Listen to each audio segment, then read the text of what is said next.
সম্মানিত বিনিয়োগকারী ভাই বোনেরা, আসসালামু আলাইকুম। আশা করি আপনারা সবাই ভালো আছেন, শারীরিকভাবে সুস্থ আছেন। আমি আজকে 1 আগস্ট বৃহস্পতিবার 2024 এই ভিডিও আলোচনা করছি এবং আজকের আলোচনার শিরোনাম রয়েছে হিস্ট্রি রিপিট করলে এখন থেকে শেয়ার বাজার টানা পজিটিভ থাকবে। এই শিরোনাম নিয়ে বন্ধুরা আমি আজকে ঢাকা স্টক এক্সচেঞ্জের আমাদের বাজারের যে গ্রাফ এবং যা হিস্ট্রি সেই অনুযায়ী আমি আপনাদেরকে আলোকপাত করব।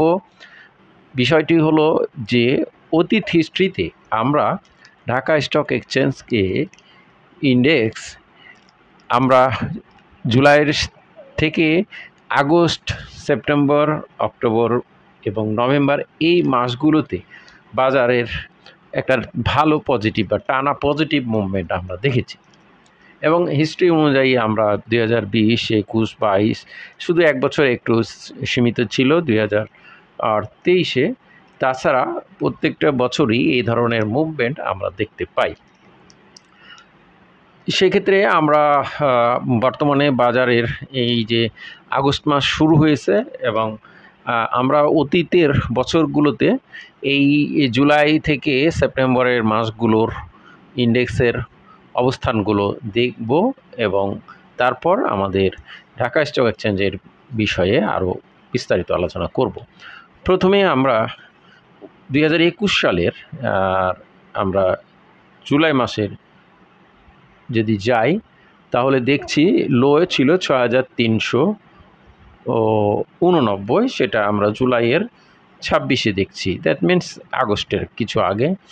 এরপর আমরা যদি অক্টোবরে যাই, 5ই অক্টোবর 7277, তাহলে এখানে প্রায় 1000 পয়েন্টের কাছাকাছি 900+ পয়েন্টে কিন্তু আমরা ভেরিয়েশন দেখছি 2021 সালে। এরপর আমরা 2022-এ যাব, 22-এরটা দেখব। 22-এর জুলাইটা যদি দেখি, 14ই জুলাই আমরা 14ই জুলাই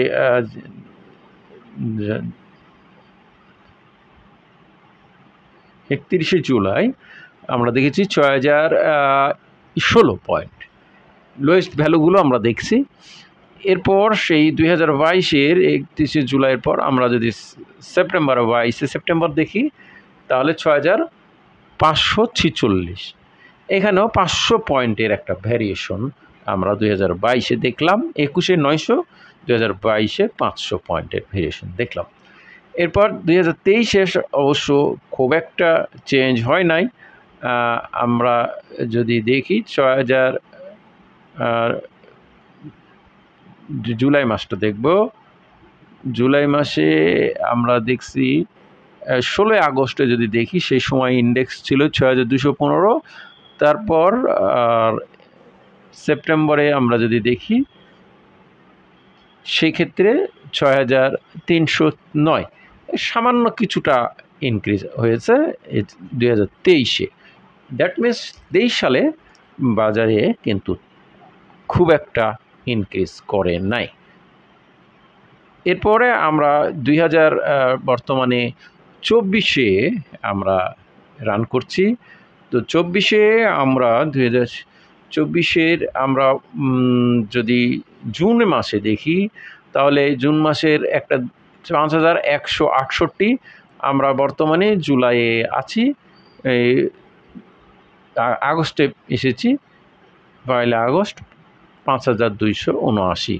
দ্যাট মিনস এই যে বর্তমানে জুলাই থেকে সেপ্টেম্বর, অক্টোবরের আমরা যে হিস্ট্রি দেখলাম, এই হিস্ট্রিগুলো যদি পূর্বের বছরগুলোতে আমরা দেখতে পাই তাহলে কিন্তু ইন্ডেক্স টানা একটা পজিটিভ থাকবে। সেক্ষেত্রে আপস অ্যান্ড ডাউন হয়, সেটা স্বাভাবিক, এটি সব ক্ষেত্রে হয়। তো আমরা আমাদের আজকের যে শিরোনাম, হিস্ট্রি রিপিট করলে মানে হিস্ট্রি পুনরায় যদি পুনরাবৃত্তি করে তাহলে কিন্তু আমরা এই লেভেল থেকে বর্তমানে যে ইন্ডেক্স রয়েছে সেই লেভেল থেকে ইন্ডেক্স টানা পজিটিভ থাকার সম্ভাবনা জোরালো। এরপর বন্ধুরা আমরা ঢাকা স্টক এক্সচেঞ্জের আজকের বাজারের চিত্রগুলো দেখার চেষ্টা করব। বন্ধুরা আমরা এবার আজকের বাজারে ফিরে এসেছি। আপনারা লক্ষ্য করুন, বাজার আজকে 5280-তে ওপেন হওয়ার পর বাজার কিন্তু একটি সময় 5319-এ যায়। আর তারপর এই যে 5319, যেটা গত দিনের একটা হাইস্ট ভ্যালু ছিল, সেটা হয়ে যাওয়ার পর কিন্তু সেটা আবার বাজার পুনরায় ডাউনে যায়, কিছুটা কারেকশন যায় এবং 5300 আসে এবং 5300 ওর পর 5000 একটি সময় 5279 লোয়েস্ট ভ্যালু ক্রিয়েট করে। এরপর গত দিন থেকে 1 পয়েন্টের একটা মাইনাস পর্যন্ত বাজার আসে। তারপরে কিন্তু বাজার আবার রিকভারি করে বাজার পজিটিভে চলে যায় এবং সারাদিনই পজিটিভ থেকে শেষের অন্তে 5344 পয়েন্টেও টাচ করে বাজার, যেটা বাজারের জন্য একটা ভালো দিক এবং অবশেষে 5333-এ বাজার ক্লোজ হয়। তো এই যে আপস অ্যান্ড ডাউন করে কিন্তু যে লোয়েস্ট ভ্যালু, সেই ভ্যালুর থেকে যে দিন শেষে যে লোয়েস্ট ভ্যালু ক্রিয়েট করেছিল 5279, এই লোয়েস্ট ভ্যালুর নিচে কিন্তু আর আসে না, তারপর অবস্থান আস্তে আস্তে উপরের দিকে যায়।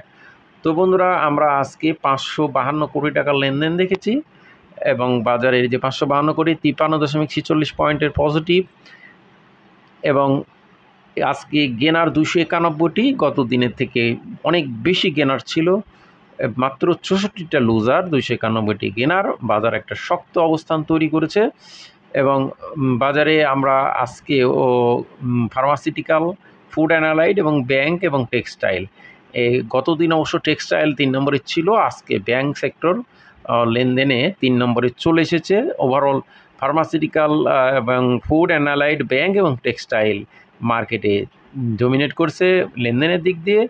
অপরদিকে গেনারের দিক দিয়ে কিন্তু ফার্মাসিউটিক্যাল, ফুড অ্যানালাইড এবং টেক্সটাইল, যদিও ব্যাংক সেক্টরে গেনারের পার্সেন্টেজ খুব একটা বেশি নাই, কিন্তু আমরা টেক্সটাইল, ফুড অ্যানালাইড এবং ফার্মাসিউটিক্যালকে ভ্যালুর দিক দিয়ে মার্কেটে ডোমিনেট করতে দেখেছি। পাশাপাশি নতুনভাবে আইটি সেক্টরকেও গেনারের দিক দিয়ে ডোমিনেট করতে দেখেছি এবং ইন্স্যুরেন্স সেক্টর পাশাপাশি আমরা ভালো পরিমাণে গেনারের দিক দিয়ে ডোমিনেট করছে। ওভারঅল আমরা যদি ওভারঅল হিসাব করি তাহলে দেখছি ফার্মাসিউটিক্যাল, ফুড অ্যানালাইড, টেক্সটাইল ও ব্যাংক এবং আইটি মার্কেটে ভালো পরিমাণে বিনিয়োগকারীদের নজরে আছে।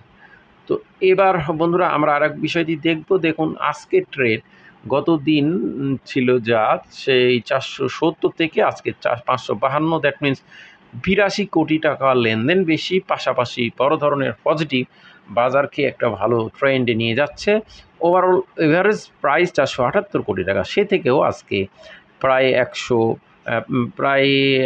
80 কোটি টাকা, 80 কোটি টাকার মতো বৃদ্ধি বাজারকে একটা ভালো লেনদেনের দিকে নিয়ে যাচ্ছে।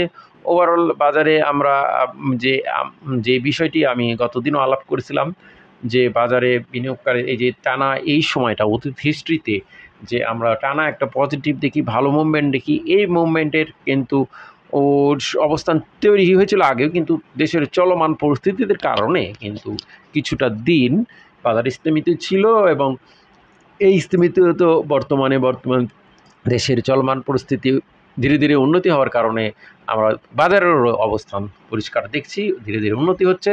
আমরা আশা করি সেই ধারাবাহিকতায় চলমান থাকবে ইনশাল্লাহ, আমরা সেটাই আশাবাদী।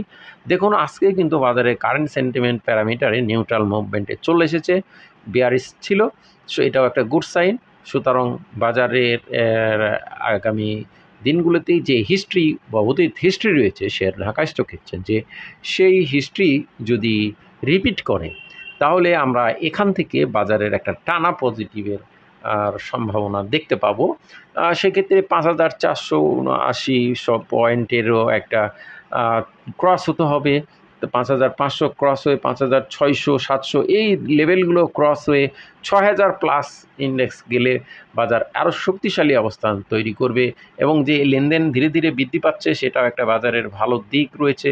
ওভারঅল মার্কেটের পি 15.40, খুবই চমৎকার একটা সেফটি বিনিয়োগযোগ্য পি অবস্থানে রয়েছে। তো আমরা আশাবাদী বাজার ধীরে ধীরে এই দেশের চলমান পরিস্থিতি উন্নতির মতো বাজারও ভালো অবস্থানে যাওয়ার সম্ভাবনাকেও উড়িয়ে দেওয়া যাবে না।